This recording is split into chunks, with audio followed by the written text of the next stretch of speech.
dans la langue du ciel, si on part dans le livre de Philippiens 3, alors vous allez voir à partir du verset 3, l'apôtre Paul qui parle aux Philippiens, et il va bien décrire, voilà, le juif. Il leur dit, c'est comme dit juif. La Bible dit, car les circoncis, c'est nous qui rendons à Dieu notre culte par l'Esprit de Dieu. Vous voyez, et qui nous glorifions en Jésus-Christ, et qui ne mettons point notre confiance en la chair. Vous voyez, la maison que les hommes étaient en train de bâtir par leur propre initiative devait leur donner la gloire. Il en est de même pour tout pasteur, tout prophète, tout homme qui dit que, qui se revendique du ciel, qui veut avoir la spiritualité, et qui se rappelle d'une nature vague de Dieu, et qui part faire les œuvres de Dieu à partir de sa nature d'homme naturel. Il ne va jamais arriver à la grâce. Amen. Il va être rejeté complètement. Mais ici, l'apôtre Paul dit que les circoncis, ça veut dire que ce n'est pas ceux qui sont dans la chair, les vrais enfants de Dieu, les vraies créatures de Dieu. Vous voyez, tu ne peux pas bâtir une maison qui part au ciel si tu n'es pas une nouvelle créature. Et ils voulaient bâtir une maison pour aller au ciel alors qu'ils sont une ancienne créature. Amen. Vous voyez, ce ne sont que ceux qui sont une nouvelle créature. Donc ils reconnaissent qu'ils sont des dieux quelque part, mais ils sont déjà morts. Ils sont déjà tombés dans le péché. Christ doit les recréer.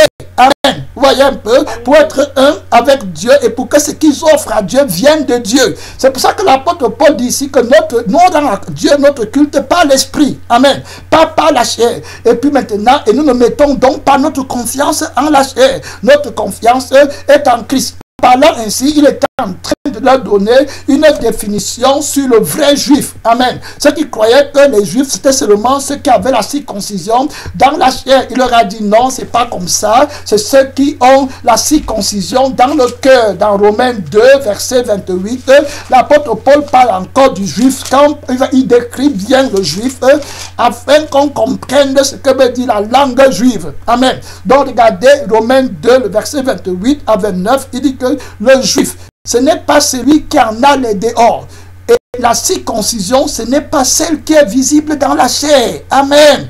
Ce n'est pas l'édifice qui est visible dans la chair que Dieu demande. Et il voulait construire un édifice d'homme. Amen. La chair, l'orgueil, l'arrogance. Quelle maison tu vas construire avec la pierre pour monter au ciel? Amen. Jusqu'à arriver au trône de Dieu. Regardez, c'était l'orgueil, c'était la chair. Amen. C'est la vanité. C'est comme ça qu'ils croient que la richesse est sur la terre. Que Christ est aussi venu bâtir la terre. Que Christ va aussi bâtir une maison qui est faite de la main des hommes. Vous voyez, tous ceux-là qui sont dans la doctrine de la prospérité, ils reviennent toujours au point de Salomon. Ils vont vous dire que Salomon était riche. Mais Salomon lui-même dit que Dieu n'habite pas dans la maison qui est faite des mains d'hommes. Amen. Que toute la terre ne peut pas lui suffire. Vous voyez, c'est la caractéristique que ce n'est pas le ministère de l'esprit. Ils sont dans le ministère de la chair. Amen. Ils sont dans le ministère de la lettre. Ils ne peuvent pas parler le langage qui va les amener au ciel. Amen.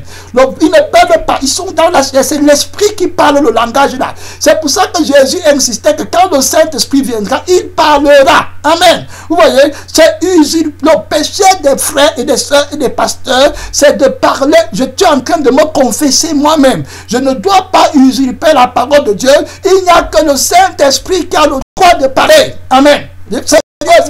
Vous voyez, c'est du cœur que l'homme nouveau parle. Donc j'ai pris maintenant avec vous mes frères, pasteurs, prophètes, évangélistes, que nos bouches soient la bouche du Saint-Esprit. Amen. Que quand on parle, ce soit l'Esprit de notre Père qui parle en nous. C'est à ce moment-là que l'édifice est bâti, que les âmes sont sauvées. Amen. C'est quand le Saint-Esprit est descendu à la Pentecôte, comme on va aller voir, que l'édifice là a été encore bâti pour monter au ciel. Amen. Le Père est devenu un avec le monde. Les hommes n'avaient plus besoin de bâtir une tour physique pour se faire une illusion. Ils étaient maintenant dans la réalité de Dieu. Amen. Gloire à Dieu. Par le Saint-Esprit parlait le langage du ciel. Je rentre dans Romains 2, verset 29. On va bientôt prier dans 5 minutes ou 6. Dans Romains 2, verset 29, l'apôtre Paul les aide. Il dit que mais le juif, c'est celui qui l'est intérieurement. Amen. Vous voyez? Donc c'est intérieur, c'est le Saint-Esprit qui est intérieur.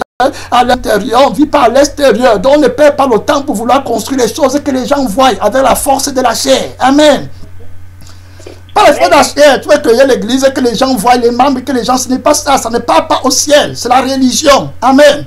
Voilà, c'est le ministère de la chair, de la lettre. Voilà, la Bible dit que mais le juif, c'est celui qui l'est intérieurement, et la circoncision, vous voyez, il dit que le juif, c'est celui qui l'est intérieurement, et la circoncision, c'est celle du cœur, selon l'esprit et non selon la lettre. Maintenant, il dit, la louange de ces juifs ne vient pas des hommes, mais de Dieu.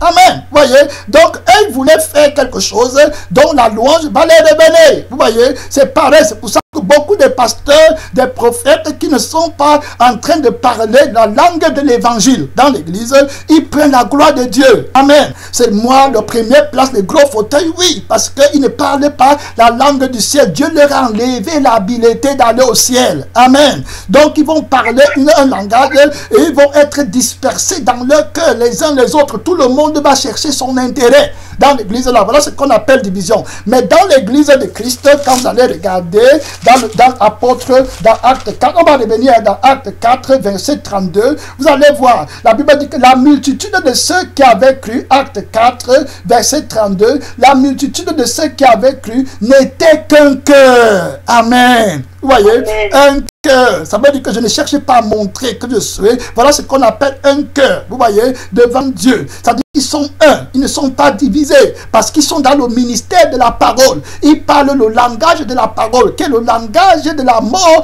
et la résurrection de Jésus-Christ, la parole qui est venue dans notre monde. Donc ils parlent la mort du levain, amen, la mort de la chair, pour que l'amour de Dieu et que le règne de l'esprit soit encore donné aux épîtres, aux édifices vivants que nous sommes en Christ. Amen. Vous voyez, la Bible dit la multitude de ceux qui avaient cru n'était qu'un cœur et qu'une âme. Âme. Amen. La Bible dit qu'ils avaient l'âme de la parole, qui est le sang de la parole. Maintenant, ils sont un. Maintenant, ils peuvent aller au ciel. Aucun péché maintenant ne peut les en empêcher. Amen. Rien. Voilà ce que ça veut dire. Donc maintenant, ils sont dans la sainteté, dans la pureté. Ils ont la force de Dieu. Ils n'usurpent pas la parole de Dieu. Ils ont le droit. Christ nous a donné le droit d'appartenir à la cité céleste. Amen. Vous voyez, Christ en tant qu'homme devait d'abord entrer au ciel afin que les hommes puissent trouver le chemin de la tour qui conduit au ciel. Amen. Et la capacité, donc Christ est entré lui-même dans le véritable ciel en tant que le Fils de l'homme. Amen. Son témoignage. Donc les hommes ont le droit maintenant d'aller au ciel. Donc le langage qu'on doit parler pour retrouver la division et la séparation que le Seigneur a donné à la tour de Babel. Amen. Aux hommes à la tour de Babel, c'est en Christ. C'est le langage de la croix de Christ. Amen. C'est la prédication de la croix. Voilà, la mort du monde pour que Christ soit tout en tout. Amen. Voilà le langage qui va restaurer la tour de Babel spirituelle pour monter au ciel, être avec Christ. Donc ici, vous voyez la multitude de ceux qui avaient cru n'était qu'un cœur et qu'une âme. Nul ne disait que ces biens lui appartiennent en propre. Voilà les gens maintenant qui partent au ciel. Amen. Qui partent au ciel. Ce n'est pas la religion qui leur a donné la vie là. Amen. C'est le Saint-Esprit qui leur a donné la vie. C'est l'esprit de la parole. Voilà. De Dieu qui leur donne le cœur. Donc ils ne sont plus sur la terre. Ils veulent aller au ciel. Ils partent au ciel. Ils sont citoyens du ciel. Vous voyez, la Bible dit que mais tout était en commun entre eux. Donc le vrai chrétien n'a rien que son frère ne peut pas avoir. Amen. Tout est en commun. Donc ne cherche pas nous-mêmes. Je parle du ministère de la parole et le langage vivant que nous parlons par nos actes. Amen. Vous voyez, pour aller au ciel, les actes qui parlent, voilà, on va rentrer maintenant dans le livre de Actes 2 avant de prier. Vous allez voir comment Jésus-Christ va rétablir, amen, l'union dans le langage. Amen. Des hommes sur la terre par lui-même, par le message qui va prêcher. Regardez, dans Acte 2, le Saint-Esprit qui descend, déjà c'est l'Esprit de la parole qui vient révéler le langage de la parole aux hommes qu'ils ont perdu à la tour de Babel. Amen. L'habileté d'être un de la parole qu'on a perdu à la tour de Babel en tant qu'humain. Jésus-Christ vient restaurer maintenant. Amen. Vous voyez, gloire à Dieu. Heureux celui qui est châtié parce qu'il va voir la grâce de Dieu plus tard. Amen. Dieu travaille. Donc quand Dieu te châtie dans la souffrance, ne te plains pas à temps. patiemment le Seigneur. Après ça, il va te consoler parce qu'un père châtie l'enfant qu'il aime. Amen. Voilà, gloire à Dieu. Il y a plusieurs types de châtiments. Il y a les châtiments où Dieu va t'enlever la joie de l'esprit. Il y a les châtiments où Dieu va blesser, que les gens parlent mal de toi. Il y a les châtiments où Dieu va briser tes finances. Amen. Il va briser là ce qui t'empêche de suivre Dieu. Là où tu mets l'idole dans ton cœur. Il y a différents types de châtiments. Amen. Il y a les châtiments que tu peux prêcher aux gens et tout. Les gens ne viennent pas à l'église. Oui, pour le pasteur, il y a les différents types de châtiments que le Saint-Esprit te montre, il te donne. Quand tu veux prendre sa gloire, tu n'es pas encore sanctifié. Amen. Tu veux construire une tour pour aller au ciel. Il te dit que le sang avec lequel tu travailles, ce n'est pas mon sang. Amen. Attends le vrai réveil. C'est parce que Dieu t'aime qu'il ne te laisse pas construire la tour là. Si tu avais construit la tour là avant, vous tous, vous irez en enfer. Amen. Dans le feu éternel. Parce que vous allez voir la face de Dieu avec le péché. Amen. Et il va t'envoyer dans le lac de feu. Je rends gloire à Dieu qui ne m'aide pas de notre réveil sans que je ne sois sanctifié. Amen. Purifié dans le sang de l'alliance. Acte 2, on va prier à partir du verset 1 et puis on va prier jusqu'au verset 12. Regardez bien, le jour de la Pentecôte, ils étaient tous ensemble dans le même lieu, pareillement comme au jour de la tour de Babel. Amen. Maintenant, le même Dieu, regardez, il va venir. Tout à coup, il vint du ciel un bruit comme celui d'un vent impétueux et il remplit toute la maison où ils étaient assis. Des langues, amen, des langues, vous voyez, très clair. Des langues semblables à des langues de feu leur apparurent séparées les unes des autres et se posaient sur chacun d'eux. Et ils furent tous remplis du Saint-Esprit. Amen. Le Saint-Esprit, c'est l'esprit de la parole. Il faut bien comprendre. Amen. La parole qui va les unir. C'est pour ça que maintenant, la parole qu'ils vont parler, tout le monde va comprendre. Amen. Vous voyez? Parce que maintenant, ils ont l'esprit de la parole. Très important de comprendre. L'esprit qui sanctifie, qui justifie. Donc avant, ils voulaient faire les choses, mais les choses là ne devaient pas les conduire à la vie éternelle. C'est un autre esprit qui utilisait la lettre de la parole pour les mentir. Dans le dé. Vous voyez, alors que maintenant, ils reçoivent le vrai esprit du ciel. Vous voyez, voilà, qui va maintenant les amener à la grâce de Dieu pour qu'ils aient la vie éternelle. Regardez le verset 4, et ils furent tous remplis du Saint-Esprit et se mit à parler en d'autres langues. Premièrement, les d'autres langues là, c'est la langue du ciel. Amen.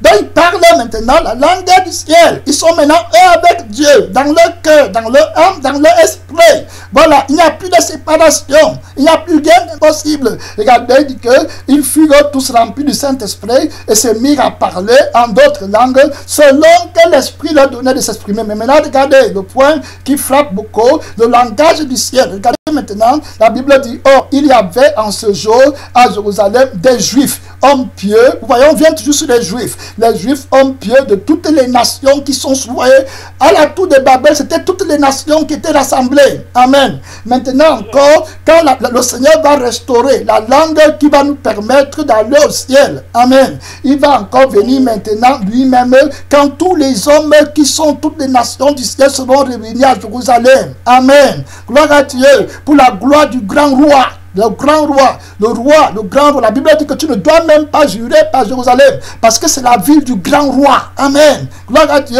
Il dit que, voilà, oh, il y avait, au verset 5, on va bientôt prier, ne dormons pas. Oh, il y avait en ces jours à Jérusalem des Juifs, hommes pieux de toutes les nations qui sont sous le ciel. Voilà, au bruit qui eut lieu, la multitude accourut, et elle fut confondue parce que chacun les entendait parler en sa propre langue. Amen. Plus de barrières. Vous voyez, très clair. Ça, c'est-à-dire qu'on parle le même langage, on a la même vie. Amen. On a la même nature. Rien de plus étonnant que dans le livre de Actes 4, verset 32, on a vu que l'Église avait un seul cœur. Amen. Ils parlent le même langue. Il n'y a plus de mensonges. Il n'y a plus de méfiance. Il n'y a plus de distance. Il n'y a plus de quête de soi. Moi.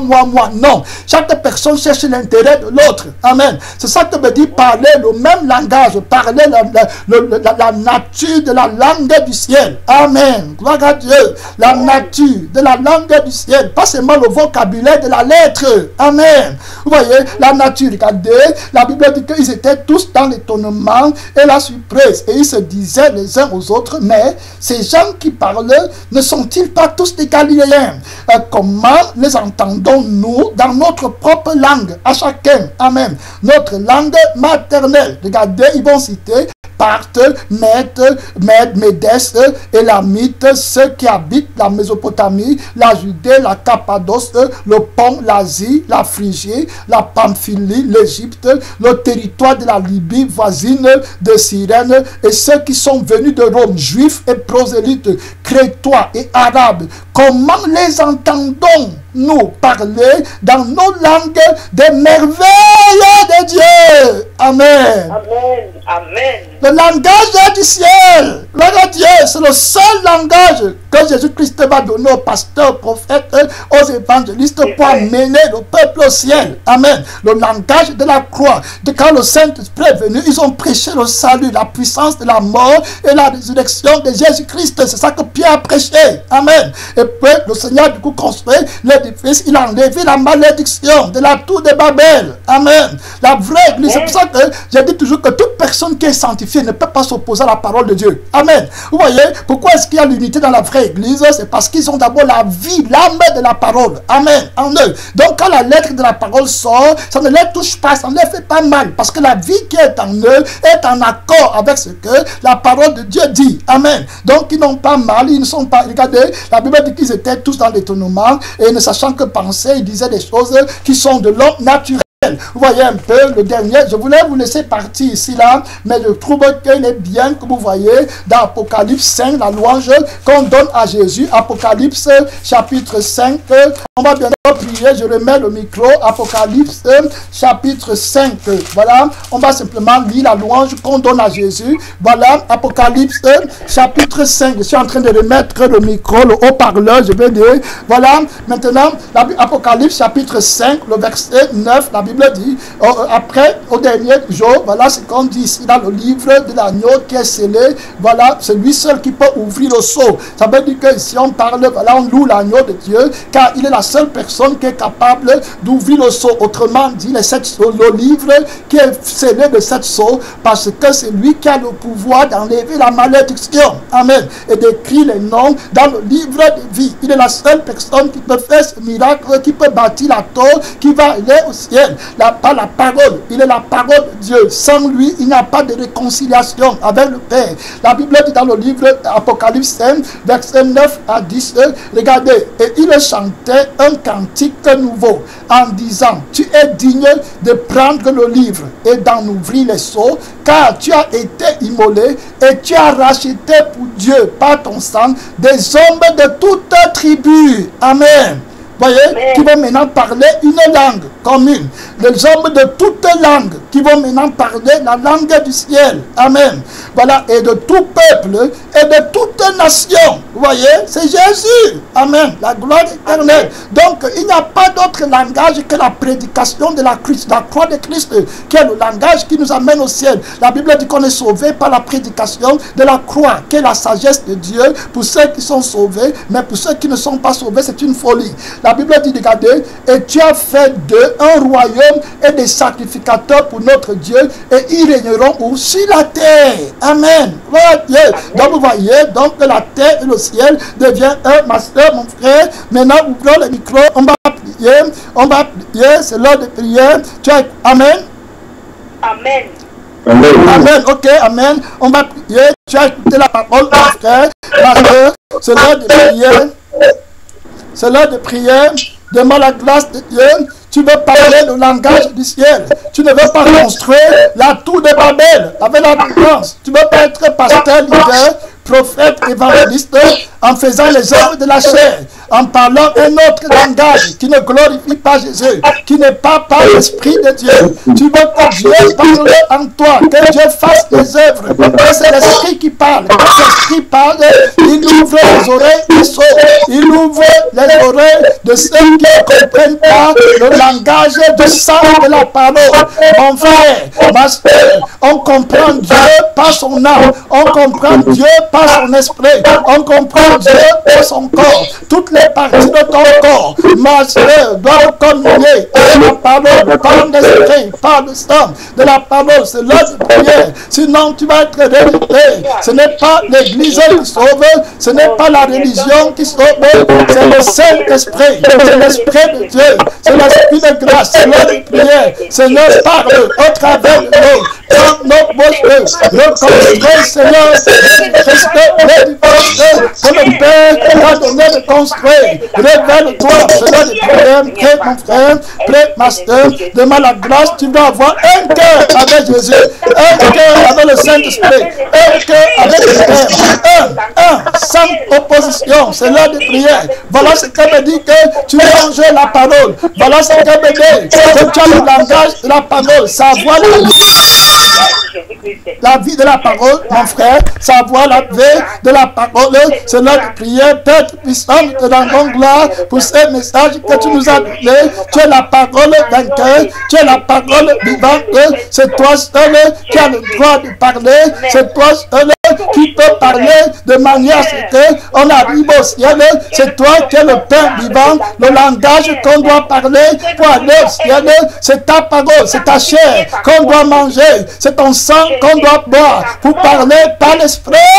Notre Père qui est dans le ciel, grâce à Jésus, grâce à Seigneur, grâce infinie, Seigneur puissant, pour que ton esprit nous complète en toutes choses, comme au temps de la Pentecôte, où ton esprit a parlé par Pierre, Seigneur, et par les apôtres, où tu as fondé la première église vivante.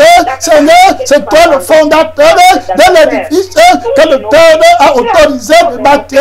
Nous te prions, Seigneur tout-puissant, que tu bâtisses en nous. Nous ne voulons pas bâtir de notre force, c'est l'orgueil, c'est l'arrogance, c'est l'imperfection. Seigneur tout-puissant, c'est la rébellion, c'est le mépris de ton sacrifice, de ton sacerdoce, de ton règne, de ta gloire. Seigneur, nous voulons que tu fasses toutes choses pour recevoir la gloire éternelle. Il n'y a que toi seul qui est capable de faire ce miracle. Que la gloire, que la gloire, que l'adoration, que la victoire, que l'autorité, que le mérite ne deviennent qu'à toi seul, comme il était, comme il en sera maintenant et pour des siècles et des siècles. Au nom tout puissant de notre Seigneur Jésus-Christ.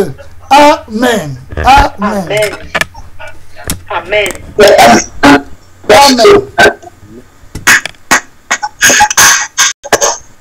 Amen. Amen.